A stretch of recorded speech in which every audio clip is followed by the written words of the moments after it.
What's up, everybody? This is S.Craft. You can follow me on Instagram at S.Craft_blends. Today we are doing a fade down technique. We're going to do a mid fade. Actually, he changes it up in the middle and he wants to drop it just a little bit lower, which is not a problem when you're working the fade down technique. So around the top of the fade, I started with a number 3 to kind of knock the bulk down. Then I moved down to a number 2. Right now I may be using a number 2 or a 1.5 guard, but I was simply working my way down. So I did the 3 at the higher part of the fade, a 2 right under that, and then a 1.5 right under that. I believe I'm using the 1.5 guard now. So I'm about to drop it down though right now to a 1 open. As you can see, I'm using the wall magic clips. Great clipper if you keep them charged. LOL. You'll see what I mean here in a minute. So right now I'm using a 1 open, and you'll see that I begin to slowly close it in different areas just to knock out some dark spots that I see. Once again, I love this fade down technique, and many of you know that I have not shown a video in a while, and that's simply because I felt like I did not have the time, because I am a pastor, a church planner, and there's a lot going on in my life.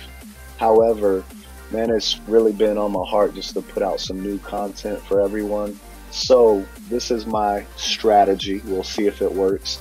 I'm going to use my iPad Pro to record, and I'm going to have a little bit of music behind it and some a little bit of creative editing, but the quality isn't going to be where I want it to be at the time until I get a little bit more free time. But I definitely want to work on the quantity of videos that I put out for you guys to watch. So there again, the quality won't be as great, even the sound isn't going to be the best, but I want to get content in your hands. So my my wall magic clips died on me because I forgot to charge them. So I switched over to my Oster fast feeds, which are great clippers. I also love the magnetic guards. Right now I have a 1 on there. I think I just switched though to a half, the purple half guard for the magnetic. And there again, all I've been doing is just working my way down. The reason I do this is because it does not create a line that you have to take out with when you're working the fade from the bottom to the top technique. Also, I found that whenever I start from the bottom and I work my way up, a lot of times then they said, okay, I want to trim some off the top. And I found myself that I felt like I had to redo the fade, which I did not want to do. So to edge things up a little bit, just to see where it's at, kind of make it look a little cleaner for my viewing pleasures, I am using the Slimline Pro Li. Great cordless trimmers. So there again, I was going to do a mid fade. He switched it up on me, said he wanted to see this C cup. So we're just doing a little slight faint C cup on there. So I took the guard off, and then I used an open blade right under that. Now I'm closing it and I'm dropping a little bit lower. Now what's cool is when you fade down, when you use the fade down technique, you can take that 1 all the way to the bottom of the fade, and then you could blow it out. You could do a drop fade, you can do whatever. But what I think is amazing about the fade down technique is that you can actually stretch that fade out. And to me, that's how you get a nice blurry fade. I also do a lot of full, thick, dark low fades or drop fades. But in my opinion, man, if you can just stretch that one out a while, then you're going to get a nice blurry fade. So once again, just doing some detail work. And while I'm doing the detail work, I just want to apologize once again on the sound quality or the quality of the video.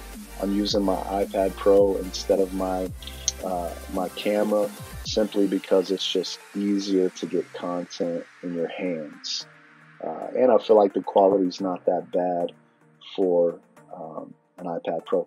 So check this out. I switched back over to my Slimline Pros, and I'm using the corner of the blade all throughout my haircut you'll see me using the corner of the blade. And that's simply because I've shared with you before, the hair is made up of patterns, man. It's hair, bald spot, hair, bald spot.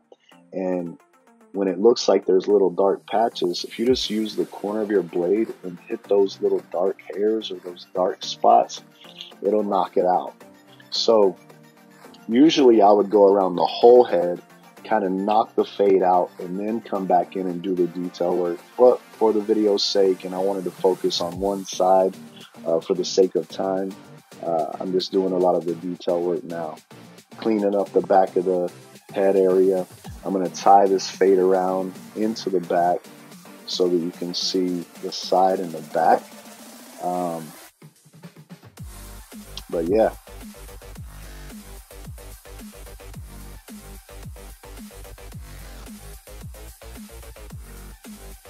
Now, when you see me flip over the blade like that, it's because it gets a lot closer. I don't know if you know that or not, but whenever you're cleaning it up, man, that'll get close. But when you flip the blade over, you can knock out, little lines that maybe are hard to get out otherwise.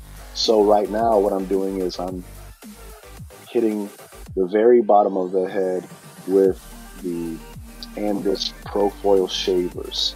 Now, what I think about a fade is the fade stops where the bald starts. So I can take a fade as low as I want to, in my opinion. Now, like I said, I can stretch it out a ways to get a nice blurry fade because, in my opinion, where I hit that bald spot is where the bottom of the fade stops.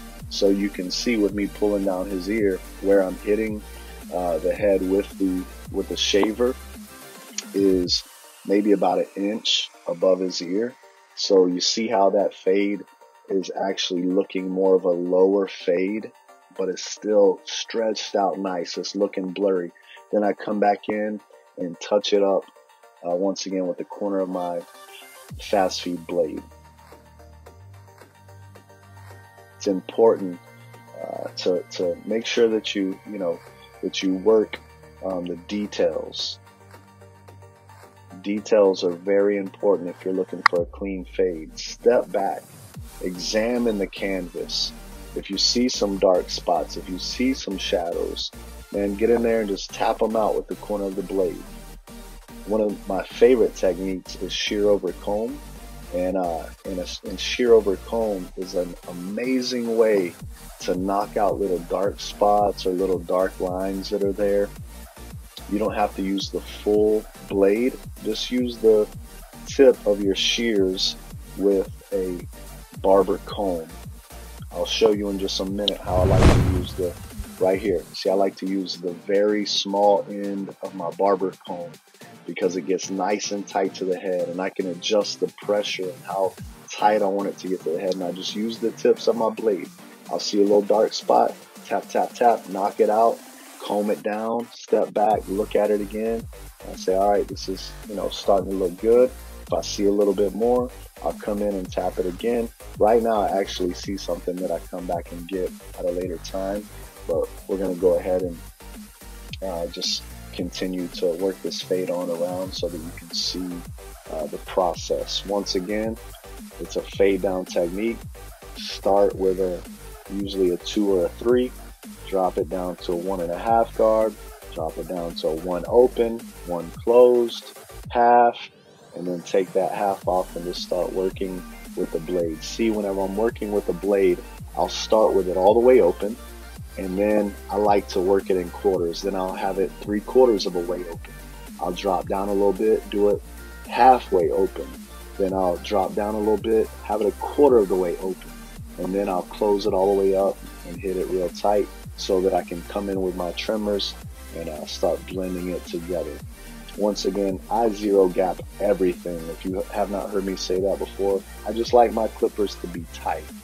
I like my clippers tight, but I am very soft-handed. I'm not heavy-handed, so I don't like to use a lot of pressure. Let the clippers do the work. Now, he doesn't like to get an edge all the way across, but he does want that hair to be combed down in that corner and straightened up. So that's what I did. Comb the hair down a little bit, You know, just kind of cleaning up that corner for him, giving him a defined edge. And now I'm just hitting the side of that line once again. Obviously, we got to hit it with a straight razor to make that thing crispy. We love to use Tune 45 shave gel at Headlines Barbershop. It is a quality shave gel, the best that I've found so far. I like the smell. I like the way it doesn't break people out. Good stuff. So anyways, now I'm using a little bit of product to kind of give them a messy, kind of piecey look. And the product I'm using is Johnny B Street Cream. Tune 45 actually just came out with some new product. I have not had a chance to use it yet, but I'm excited about that, so stay tuned for that. Now just taking out my comb, you know, kind of touching it up a little bit to kind of give it that smooth look that I'm looking for. And yeah, man, I think the fade's coming together. So boom, that's the finished product. Tell me what you think. If you like the channel, subscribe. There's definitely more content coming. Peace.